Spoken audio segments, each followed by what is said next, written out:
Yo. Aubrey Edwards, Tony Schiavone. We bout to party.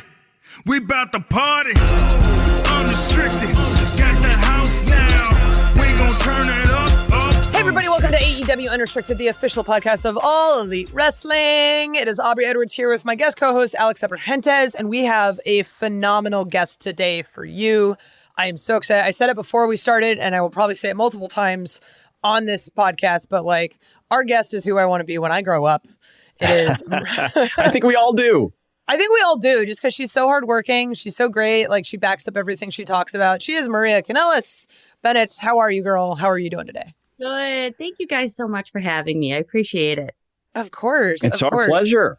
Yes. And you do so much on screen. You do so much behind the scenes. I'm worried we won't be able to fit this all into an hour, but we will try our best. Because and you're right, really, and you're a mom, and you've got all this like you do so much stuff. Anyway, so first off, you're 1/3 of the Kingdom, along with Mike Bennett and Matt Taven. Tell us a little bit about the Kingdom and kind of how this all came about. I know it's a very broad, big question, but let's just start there. So the Kingdom started back in, I believe it was 2013, but I could be wrong. There's a lot of information in my brain, so sometimes dates don't always stick with me. I don't know what today is, so that's fine. But it all started actually with Matt Hardy giving me his title at the time. He had this title, and he passed it on to me. And it was the title of love. And this is so great. Oh, yeah. So we ended up kind of starting out that way. And then we were already working with Adam Cole at the time. And so the four of us all formed the Kingdom. And that's where this comes from, is because there was four of us that started at the very beginning. Although now I like to say, 4 world championships between our group. We could say that there's 4 in our family. So it still means a lot to us. And so that group was formed way back when with the 4 of us. And then as people transitioned in and out, it became Matt, Taven, and Mike Bennett and myself. During that time, Adam Cole had gotten an injury, so he couldn't go and do the tours of Japan we were doing at the time over in New Japan. And so Taven got put into the group, which was great because Mike and Matt actually, Mike had Matt's very first match with him. They've been forever. Oh, so this is perfect. It's been a very long time coming of these guys working together. But also, funny story, Adam and Mike actually wrestled each other for the first time in Ring of Honor, and they got each other hired there. And then they had their tryout match in WWE, and they both didn't get hired at that time. So it's funny how the world works, huh? Yeah, it's wild because our group and the Kingdom itself, we've all known each other for so long. I worked with Matt Hardy back in WWE. I've managed him. I've managed Jeff Hardy. So the Kingdom really is pretty broad. The 3 current members, though, we've been together the longest. And it really is a family. When Mike came to me about his addiction, the first person I called was Matt. And Matt kind of talked me through everything because I wasn't exactly sure, do I call Mike's mom? Do I call my mom? But I knew that if I called Matt, he would just run down, this is what you should do first. And I trusted him to be a really good friend in that moment. And he was, a good friend throughout the entire process and through recovery with Mike. So it's it's really my family, really is my family. Oh, that's so fantastic. And it's so great that you have all of these connections, obviously, through your many years of being in the business and the people, of course, you can call on, rely on, pick their brains on. But you guys have really kind of forged your own really legendary career in Ring of Honor and now here at AEW, which is so cool because it kind of comes full circle once again, right? It does, definitely. I mean, I'm so glad that we're back a part of Ring of Honor. I feel like every time we go out there, we're taking the spirit of Jay Briscoe with us. For sure. 'Cause he really was, him and his brother were the locker room leaders. And every time we go out to the ring and it says Ring of Honor on it, I can feel Jay's presence. And I always feel like we need to just kick it up a notch, because Jay always did. Jay always fought for the greatest match on the card, no matter what match that was, if it was the first or the very last. So it was like we get that spirit when we go out there. And so for us to be back in Ring of Honor, back with a ton of the guys that we were working with in 2021, before it ended up getting purchased, it really is nice. Yeah, it was wild because we had those couple of years of just trying to figure out what exactly that was going to look like. Mm-hmm. I on that topic, I want to talk a little bit about Super Card of Honor. There was obviously the Reach for the Sky ladder match, and that was obviously everyone in that match that was being advertised was like, oh my God, this is going to be fantastic. The match itself was fantastic, but there was obviously that very emotional aspect of Jay is no longer with us. And Mark has become such a big part of our locker room that it's like, this is huge, right? So what does it mean for you to sort of you mentioned Jay and Mark sort of being the locker room leaders, but what do they mean to you and Mike and Matt specifically? Gosh. So every time Mark would have another baby, it's like, because he's got a billion. You hear, oh, this is how they're doing this. And it was like, his family was growing, and it was also the Ring of Honor family was growing because their family is our family. And they would, Britt would come and bring all of the kids, and Jay would come and have the kids. And so, to have that particular match, and I am still incredibly disappointed that we didn't end up winning, just because, what it meant to us, and especially to Matt, because Matt was so close with Jay. They did tours down in Mexico together. They were in Ring of Honor together for a bunch of years. So for us, that was heartbreaking. But it was also, it inspires you to do more. It inspires you to have a stronger commitment to your family and to your faith. And that's what we're taking with us moving forward. Mark and Jay pray every time before they go out.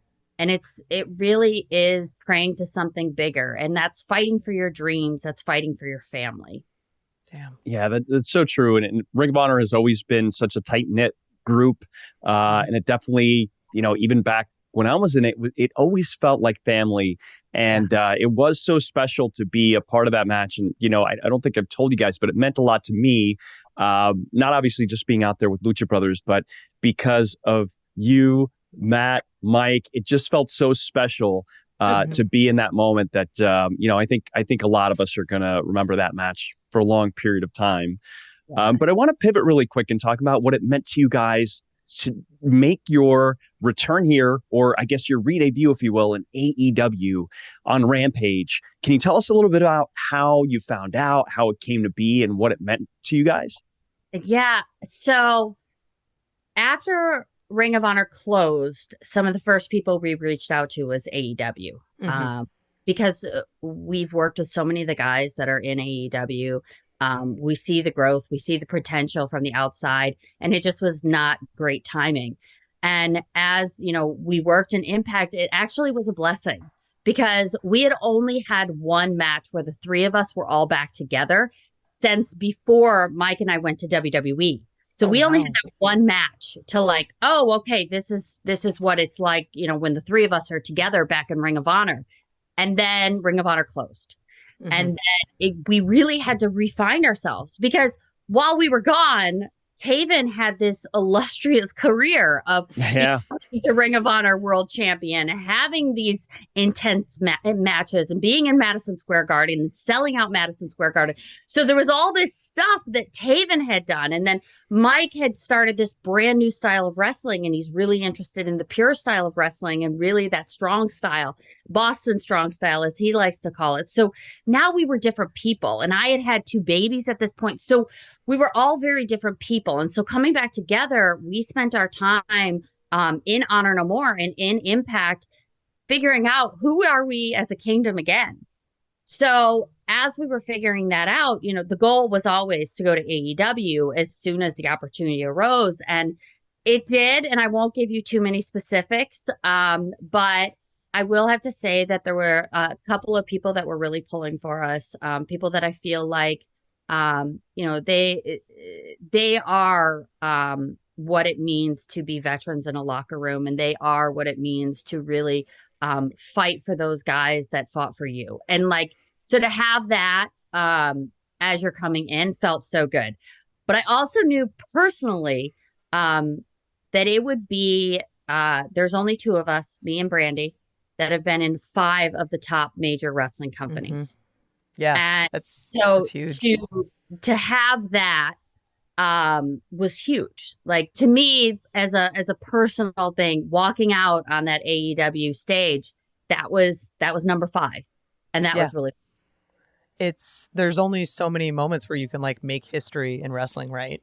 So it's one of those it's hard to not think about it as it's happening. Yeah.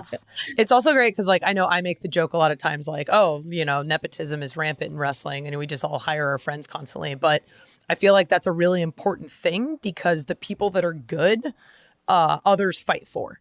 So it's one of those I met you briefly when I was doing a little bit of stuff at WWE, but as soon as I heard that Ring of Honor was shut down, I'm like, oh, we'll get them.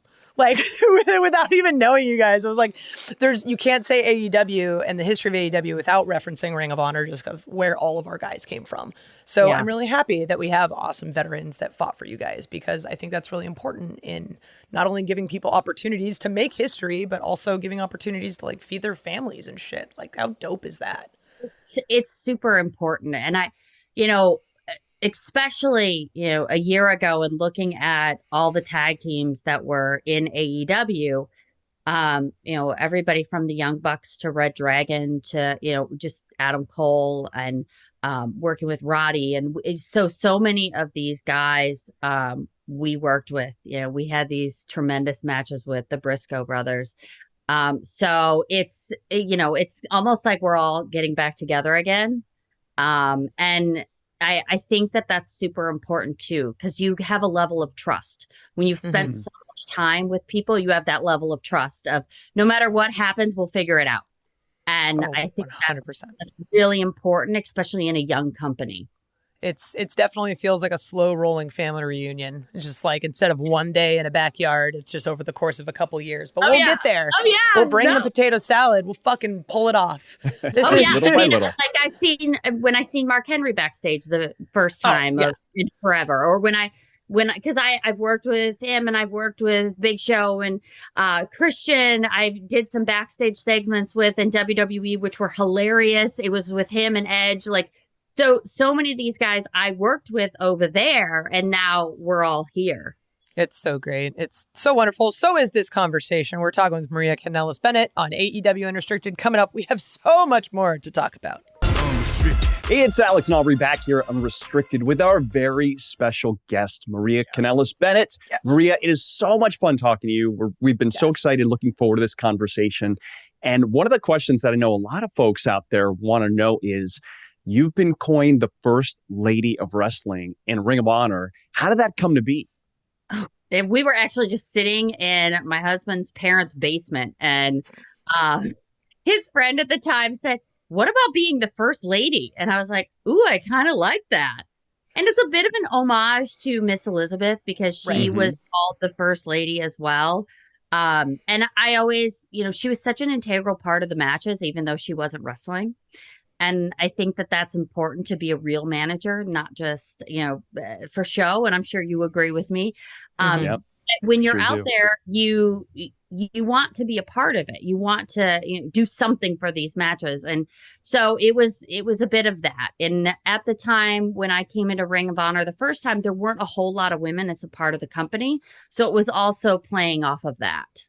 That makes a lot of sense. Yeah, because Ring of Honor definitely wasn't a lot of you. So thank you for coming in and punching the holes in all those glass ceilings for the rest of us ladies that are trying to make a way in wrestling.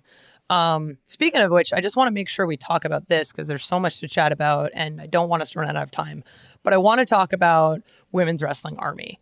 and just about how fantastic this promotion is, how you've created all of these opportunities for women, how you're giving them time in the ring, how you're giving them like TV opportunities. Because the thing that I've learned so much, like when I go back and do an indie occasionally, is like how different TV wrestling is from indie wrestling. And it's just, I don't think it's one of those things that you can really summarize too much. Yeah. So the fact that you're doing this with you and Bobby Cruz, like, this is fantastic. So like, tell us about Women's Wrestling Army. So Bobby Cruz is my partner in Women's Wrestling Army. We started it about a little over a year ago. And it really is kind of like training camp for these bigger promotions. And in a lot of ways, it's giving them the opportunity to have really fantastic production, as well as great producers. Our producers come from Impact Wrestling, from WWE, also from AEW. We've had BJ Whitmer come in. So, oh God, BJ.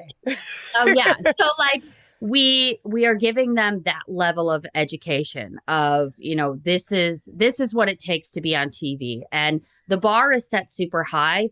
But it's also a no bullshit. Like, we're there to work, and like we pump it out. We'll shoot 10 episodes in a weekend, and so it's like you don't have time to be worrying about other things. It's like, no, we're TV wrestling, and we go. And the girls are uber talented in their own right. I mean, several of them have already gone off. They're working at other places, especially AEW, Impact Wrestling, and I think that, you know, having that level of confidence of realizing this is what it takes to be on TV is important, because you forget that when you're working the indies. Billy's so funny, Billy Starks.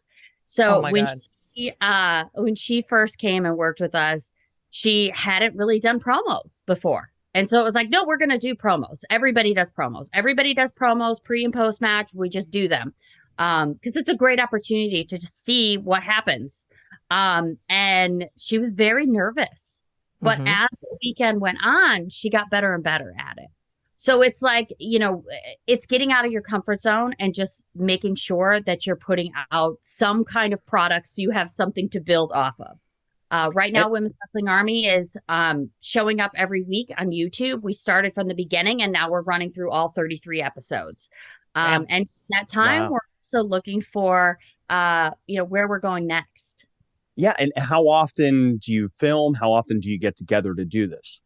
So every 3 months right now, because we no longer have our contract with Pro Wrestling TV, we're looking for a new place for Women's Wrestling Army to call home. So I know where I would like it to be, but it's all timing. I mean, exactly. With everything that is happening with AEW and with, you know, the growth that it's had so far, the time will come where there'll be an all women's wrestling show, and hopefully we'll be that all women's wrestling show. Yeah, I mean, it's just a matter of time seeing the growth, I know, just within like the AEW roster. And like you mentioned BJ, like I got to give a shout out to BJ. Most people don't know this, but he is like coaching every single women's match you see on TV. And he is a huge part in why the women's division has grown as much as it is. And I just texted Stacey and was like, let's get BJ on. This is great, because you need women who have the opportunities. You need people who are supporting them and giving them opportunities to grow. And I just love that you and Bobby are doing this. It's like Shimmer for the new era, right? Like you used to have these promotions where you go, and now it's like, this is where you want to be if you're a woman who's making a name for herself in wrestling. Yeah. And the women all work really well together too. And that's another part of, you know, building a locker room, building a show that's based around mostly women, is the locker room itself has to work well together. So you have to have all the different styles, all the different looks, all the different categories covered, because you want your show to be as diverse as possible. At the same time, women that work well together. And that's what Bobby and I really try to do, is we want everybody to have the very best match possible. So we look at our card and we're like, okay, who is going to bring out the best in that other person, in that other group? So that is another thing that we really pride ourselves in doing. So I'm curious, because obviously as a promoter and a booker, you're looking at all of the various talent that are available on the indies, like, and you want to create those matchups. Like Sky Blue versus Queen Aminata obviously was like fantastic, but those two girls are obviously like they're best friends. So they're going to have a good match because they have chemistry. So what is it you're looking for when you're trying to find women to book on a show? So it's a little bit of everything. It's always, you have to find, it's like you're making a soup. So in that soup, you want to have the veterans, and the veterans that are ready to help the next generation. You don't want veterans that are still, like, no, I'm the king of the castle. You want veterans that are willing to help the next group. I always talk about AK and Marty. They are fantastic veterans. They bring out the best in everyone they're in the ring with because they don't take themselves so seriously that people get scared. So every match they have, I feel like it's bringing out more and more of the younger talent. I'm also looking for a spark. So Miranda Alizé, she's spark. When she comes out on camera, it's just like you just want to look. You want to see what that is, what is happening.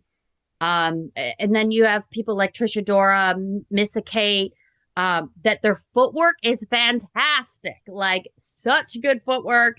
Can have a good match with anybody because of their footwork. Then you continue to go down and then you see another like, oh, she's very dangerous looking, like a Janai Kai. And then you have very, very scary and Max the Impaler. Yep. So, and as you're putting this group together, some people are going to work, some aren't. But I also, I go and troll everybody on Twitter and Instagram and I make sure that it's going to work and it all makes sense together. And then I also see who are the friends, because sometimes if you have a shy person that is on the card, maybe you just need to bring a friend. Maybe they just need a support system. And sometimes we do that. Sometimes that's what we do. And that's what it takes to get the best out of somebody. Sometimes like a Holodead is, she is known for being this monster, for being this strength. But we put her with Max the Impaler because Max needed to understand what it was like to be a Holodead and to be that monster, that beast. So, sometimes we have to make those matchups. We put Marty with Trish Adora because Marty, I knew, would pull something out of Trish. So, because Marty is full personality and like, oh my God, yes. Together.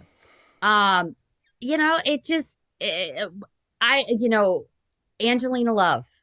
Oh my gosh. She had that incredible storyline with Awesome Kong many years ago. Oh yeah. So Angelina Love and Max the Impaler, perfect combination because Angelina knew exactly what it took.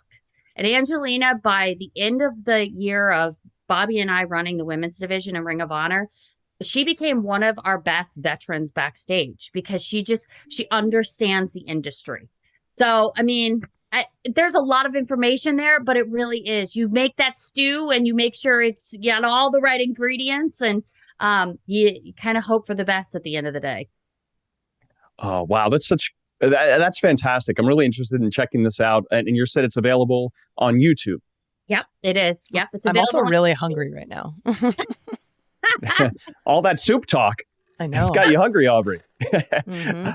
Well, Maria, I want to circle back really quick because this is always something that I have thought that was just so fascinating as to how you got into the business and see where you started to where you are now. I just think it's so amazing, your whole story, which I guess really began back in 2004 in the Diva search, right? Yep. You didn't necessarily win, but you still got offered that job and then you made absolute gold out of it. Can you tell us a little bit about that experience, how that came to be?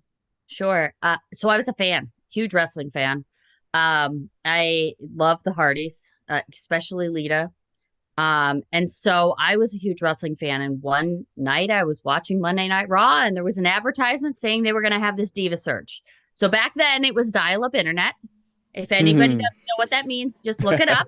I think we all just dated ourselves. But it was just like the slowest process of filling out this form online to enter into the Diva search. And then you had to have 3 photos. Now, digital photos weren't really a thing at that time. So I had to scan the photos and then to be able to do it was ridiculous. So I entered online as a fan and I actually made it to the top 10 because I did jumping jacks and 5-inch heels and a bikini. So yay me. Oh, that'll do it.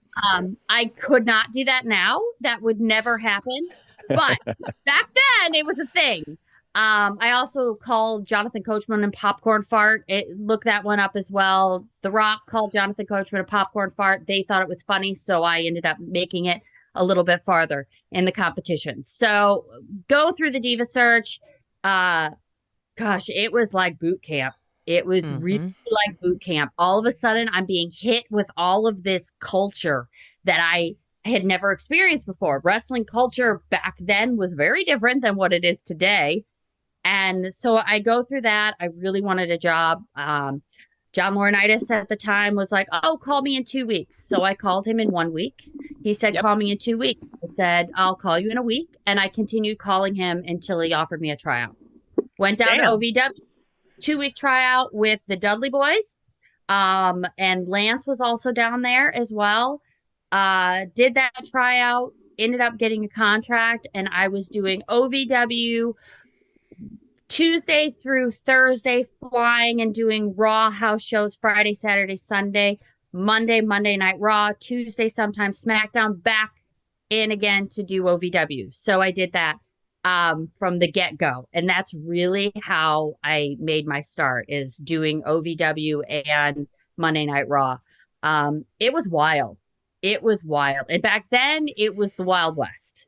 You were constantly making sure that, like, you were on top of your game. I showed up to every show in 5-inch heels, tiny little dresses, like just trying to get someone to pay attention and put me on the show. And luckily, I had an opportunity to work with everyone. I mean, they made me a backstage interview. Actually, Paul Heyman made me a backstage interviewer. I got to learn from that mastermind down in OVW when he was booking the shows. Me and Punk at the time, we would go and go before the show even started and just go through everything with Paul Heyman and really figure out how a show was put together through that experience.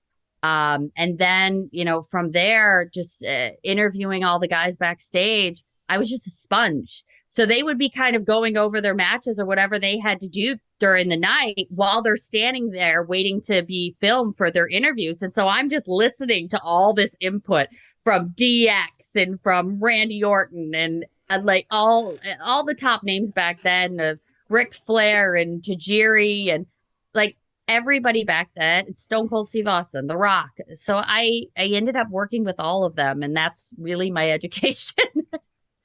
I love kind of like your mindset and sort of the way that you talk about it. Like diva in nowadays is almost kind of considered like a derogatory thing, like for what what it represented, right? Like the 5-inch heels, the mini skirts and whatnot. But I think the way that you approach it is so good and so positive. Like you're taking this opportunity, sure, and you understand what needs to be kind of promoted on TV, but you're moving it in sort of the Maria way of I'm going to be a strong, independent woman and make this a thing. Was that sort of always your mindset with how you approach this? Yeah, it was. I'm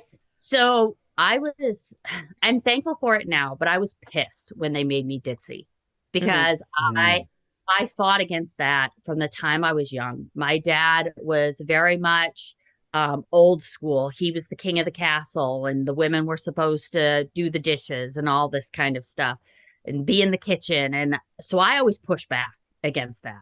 My dad's very different now, but back then he was very much that way.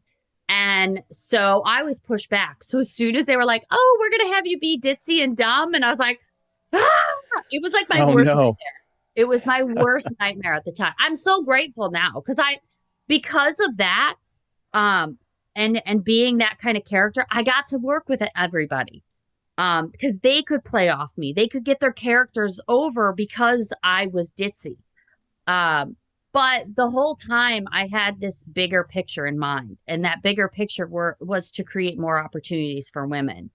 I remember early days asking for more time in matches, early days asking for a t-shirt, early days, like asking for all these things that we weren't supposed to get. I wanted to be on the cover of magazines. I wanted to do all of the ads that the boys were doing. And gradually I was able to do them. I sat in Vince's office a number of times asking him for things. And that group of girls that I was with, you know, I think of diva as a very positive term in terms of wrestling, because if you think about who was considered a diva, it was Mickie James, Beth Phoenix, Michelle McCool, Kelly Kelly. There was Melina. You had Jillian Hall. You had the Bella twins. You have all these people that are still making an impact in this industry. We're all considered divas. So how can that be a bad word? And I personally, I think that, you know, it's starting to go back in that direction of, oh no, these were the women that were fighting for more opportunities. And they were the ones that allowed things to get to today. Damn. I'm just absolutely so right. Fuck yeah, man. Like, I'm going to go like on a march right now or something. Like, I'm just so like, yes. Oh my God. I love it. It's, yeah, man. It's just so awesome. I am absolutely loving this conversation. I'm sitting here just like so inspired and whatnot, but I feel like I do that every time I sit down with you. So really now everyone else just gets to experience the day in the life of hanging out with Maria Kanellis. Oh, so great. This is a fantastic conversation we're having with Maria. Coming up, we've got more to talk about, including some fan questions. Alex and Aubrey back here. What an amazing conversation we're having with Maria Kanellis-Bennett. Oh my gosh. If you're not inspired after this Unrestricted, then you don't have a heart. You don't have a soul. A pulse. Yeah. You're an asshole. You need to get checked out. Exactly. We're having so much fun. So Maria, thank you again so much for joining us. We've got tons of fan questions here for you. Okay. Do you think you're ready to answer some? Yeah, of course. Oh, all right. This is a really good one we're starting with here. So Ryan Slee wants to know, if you can induct another AEW female star into the kingdom, who would it be? Ooh, AEW. Mm-hmm. Or I guess you could do Ring of Honor as well. Yeah, why not? We're sort of cousins at this point. We are cousins. So just because this was agreed upon by the group, when we were trying to decide how we would move forward before the company shut down, it was Miranda Alizé is who we're going to have be our female wrestling counterpart. But it didn't end up happening, but that's who it would have been. Damn, what a good answer. And I love that she's been like popping around Ring of Honor a little bit. It's like good to see her. Well, she made it to the top 2 for our women's tournament. So like good to see her back.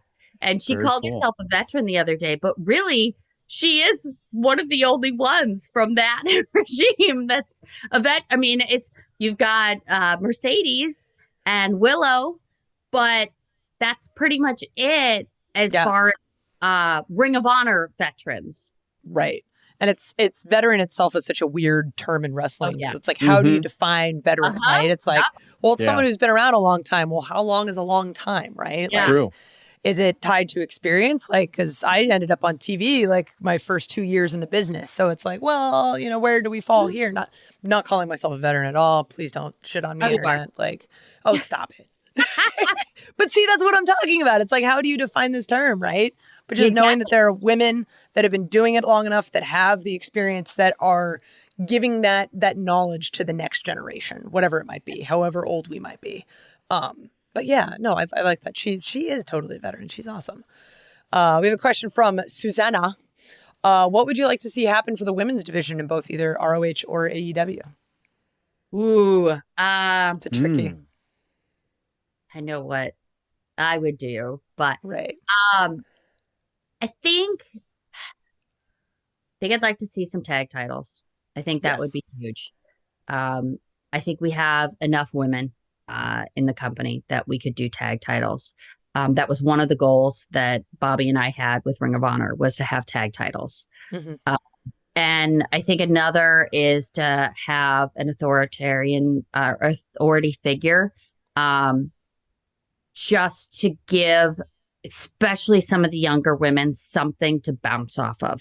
Because if you have that figure, you know, whether you call them a manager or director or board of directors, like I was called previous to AEW, whatever that name is, doesn't really matter. To have someone that is more of the cornerstone for the younger women to start attaching their stories to, I think would be really positive. I'd also like to join Britt against the Outcasts. I'm just Oh throwing my God. Oh, Oh. just get my I popcorn. mean, personally, that's just my feel on it. I think it would be so much fun to play with them. Oh my God. So absolutely great. yeah, that definitely is something that we, we'll cross our fingers and hopefully put it out there in the universe. You never know what will happen. I got a great question here for you from Notorious Biz, who wants to know, tell us about Outback Jack, the reality show that you were a part of. I did not know this. So right before WWE, I actually did a reality show, and it was on TBS. So it's funny The that irony. You're back. isn't that weird? Yeah. Full circle. So it was on TBS, and it was called Outback Jack. And the very first thing we did, we didn't know where we were going. We knew we were going international. We had no idea what country, what the show was going to be. We knew it was a dating show. That was it. So, so we didn't bring any of the right wardrobe. P.S. Oh, of course not. They had to give us stuff because we were literally skydived into the Outback in Australia. And Wow. I never skydived before. They gave us no lessons. Like No. we literally just get handed a jumpsuit. Like, here you go. And they gave you, of course we had like a guy that was attached to each of us that was like the professional, what they were doing. But I would still shit myself. Like, well, what do you do with your feet? Like, yes. we should have all broken our legs. Like, because you're supposed to go through some training before you do. Of course. Even if you're going with like a partner, you're supposed to get trained. So we get skydived into the Australian Outback.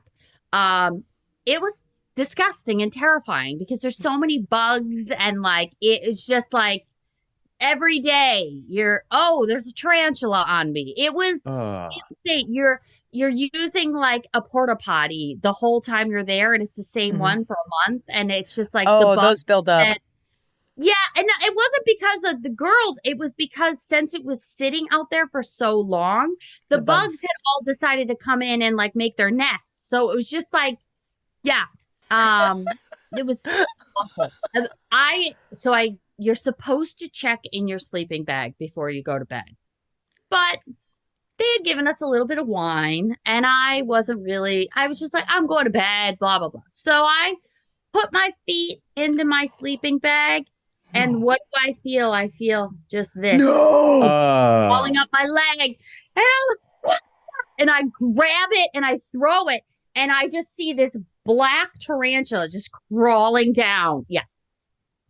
Mm-hmm. Oh, no thanks. No, thank you. No, thank you. Pass. It was great because like I had only been on, I think like 2 or 3 flights before going to Australia. So my very first flight was out to Hawaii. And that was when I was 19 years old. That was the first time I ever flew, was to Hawaii from Hawaiian Tropics. And then like within a couple flights after that, it was flying all the way to Australia. Damn. Oh my God. And you had to jump out the plane. I did. I'm just sleeping with tarantulas, using porta potties for a month. This is like, ugh. I don't even like little tiny spiders in my home. Like as a vegan who loves animals, I'm like, fucking kill it. Like I just, oh my God, I would cry. I would cry so hard. So I had to get over my fear of spiders because I was giving my daughter a bath in the sink. She was a newborn. She was like maybe 5-6 weeks old. And I was home by myself. Mike was on the road with WWE. And so I'm giving her this bath, and all of a sudden, this spider that is probably about this big gets in the tub. And I'm like, no. You just have to. And I just scooped the thing out and threw it outside. I was like, no. Yeah. So I had you got to get those mom instincts. You like, got to like protect your kid. I was done. And I like touched fire the other day because kids were making marshmallows over the fire, and my son had it on fire and goes towards my daughter. My daughter has blonde hair, and I was like, I just hit the fire. Because I was like, she's gonna light herself up, and it was, Oh my God, Freddie, no! Just you throw yourself, all of your instincts out the window. Protect. Oh my baby. God, your superpowers. Oh my God. All right. Well, on that topic, this is a nice segue. We have a question from LKW Artworks. You guys do a fantastic job of surprising your kids when you get home from the road. Do you have any funny or cute reaction stories from one of those returns? So my daughter is very emotional. She's a very emotional child. And so I think the funniest is she doesn't know what to do with herself. So when we come home and it's like she wasn't expecting us, she doesn't know, so she runs away. And she'll run back and like she gets very like teary and all of that. So I don't know if it's funny, but for us it makes us feel really good because she doesn't know what to do because she has so much emotion when we come home. My son will say things like, "I'm gonna jump on you," and and he loves to wrestle my husband when he comes off the road. And so Mike will be beat up, like especially after that insane fight without honor match, and come home and just be totally beat up. And my son will go, "Wrestle you." And he just, the whole time he's wrestling, my husband is saying, "Wrestle, wrestle, wrestle." Oh my God. So great. You're going to have to write a book. You've got quite a lot of stories. It's in the works. So, yeah, I want to do it right. But yeah, it's in the works for sure.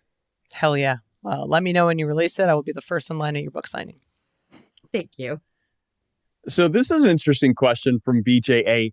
What was it like to be sprayed down with beer by Stone Cold Steve Austin? Well, it wasn't actually beer, but it still smelled like beer because it was in a beer truck. Okay. So it was water, but it still smelled like beer. And I smelled like beer for like a week after that because it was just, but it was so cool. He was so appreciative after. He comes up, Steve comes up after, and he's like, "Thank you so much," and like gives me a big hug. And I'm like, "Any advice?" He's like, "No." He's like, "Stay more towards the middle of the ring." But I was actually getting pushed. That came out so hard, and I was wearing this tiny little dress that I was like, everything's popping out. Like it was gonna be me naked is what. So I'm like trying to like cover and like stand up. But no, he was just so appreciative. So it was like I felt very blessed working with him. Oh my God. It's and oh my God. Oh, I just love the idea of talking a story about getting sprayed down with beer, and you're like, I'm so appreciative of someone. Like that's just like wrestling in a nutshell, right? Where you talk about the silly situation. No, I mean, milk dumped on my head by it was who dumped milk on my head? It was Eugene and someone else, and like even that, I was like, thank you so much because it was just a cool moment. Awesome. Question from Chris Rains. I did not actually know this, but apparently you used to sing. Do you still sing? So it's came up a lot lately because my daughter loves my songs, and I have one that's called Alice in Wonderland, and I think she knows pretty much all the words, and she now wants me to sing. They also, and this is probably another question, she also wants me to wrestle. So does my son. So it's you get those pulls. Like they didn't see that part of my life, but they want to, and they're interested. So it's almost like you have to kind of redo it a little bit so that they can see it. So yeah, I don't know. I've been thinking a lot about maybe coming out with another EP just for the kids. Wow. Well, what about having another match just for the kids? And that's the thing is like, I truly felt like I was done.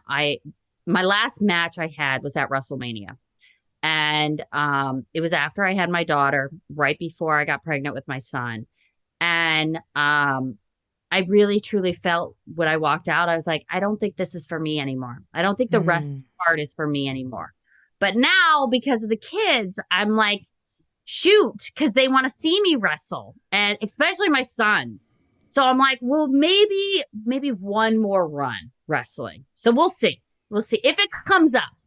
If it comes up. I like it. I also like just the idea of like realizing in that moment that like this huge moment, like walking off of WrestleMania, you're like, okay, I'm done. Like how that's so wonderful. I said it to my husband as soon as because he was waiting for me when I came back around, and I felt it. That was it. I still want to manage. I love managing. Oh, absolutely. I want the boys to, get Ring of Honor tag team titles one more time. I want them to get AEW tag team titles. I want them to have singles run. Mike wants to do pure stuff. Taven wants to do the world championship. Like, I want that for them. But for me, I'm kind of like, I don't know. I don't know. I feel like you can do whatever you want. If there's anything that I got out of this podcast, it's that. So true. There to be like ticker tape across the bottom that's like a disclaimer saying she hasn't wrestled full time in 13 years. She hasn't wrestled. Like, it would just keep going. Of like, please excuse the mess. She will figure it out eventually. Like, it just keeps going across. Like, we'll just tell Denise to keep popping up that lower third. Lower third on the show. 13 years, guys. Had 2 kids since then. Yep. Body kind of changes a little bit. No big deal. No big deal. Well, and anyway, this was just a fantastic conversation. I was so excited when I had the little Outlook invite that said we had you on the podcast. I'm like, friggin' finally, this is just wonderful.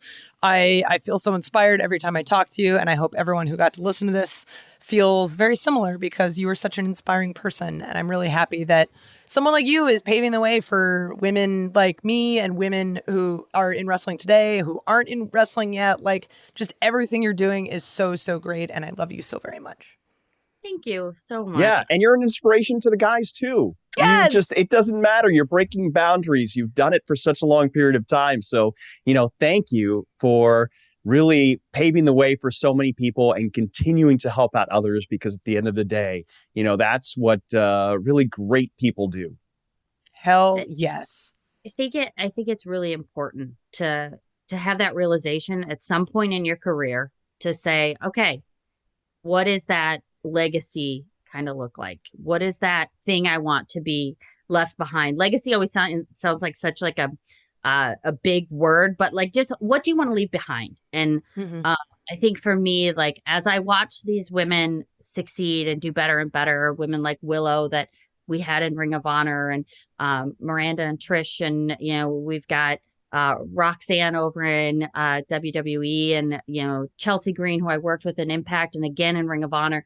Watching them is really the biggest joy I have in wrestling right now, and watching them succeed and excel, and like and the women as well. I think that Darius, sorry if I'm talking for too long, but I think this is really important. Like, someone like Darius, who has had injuries, and then he comes back, and then his brother gets injured, and it's like, hey, where is he going to go? What is he going to do? And I feel like in the last few months or even few weeks of working with him, you watch him come out of his shell, and you see what Darius is without Top Flight. And that's just going to make Top Flight even better, and going to make Brotherhood even better, because now they know who they are in the group, and they know what they can do with their group moving forward.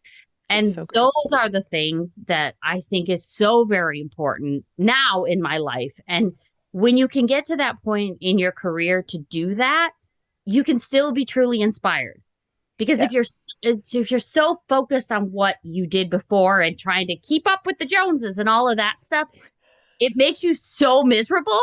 Like, you eventually have to, have a broader look on life and a broader look on things. And I think that, there's so many people that can do that now moving forward as well. And I hope that that's what Ring of Honor continues to be. Hell yeah. And I'm so glad you said that, because it puts a great little button on this interview. You can follow Maria on Twitter, Maria L. Kanellis, and on Instagram, Maria Kanellis. Of course, you can follow and listen to this podcast. New episodes every Thursday, Apple, Spotify, wherever it is you get your podcast. Check out the YouTube episode. They come out Mondays. Just hit subscribe so you never miss an episode. We got Dynamite Wednesday, Rampage, TNT coming up soon. We got Collision on Saturdays. We're all over the place. What's up? All over. I am all over. I am Aubrey Edwards here with my co-host, Alex Abrahantes. Thank you so much for listening to AEW Unrestricted.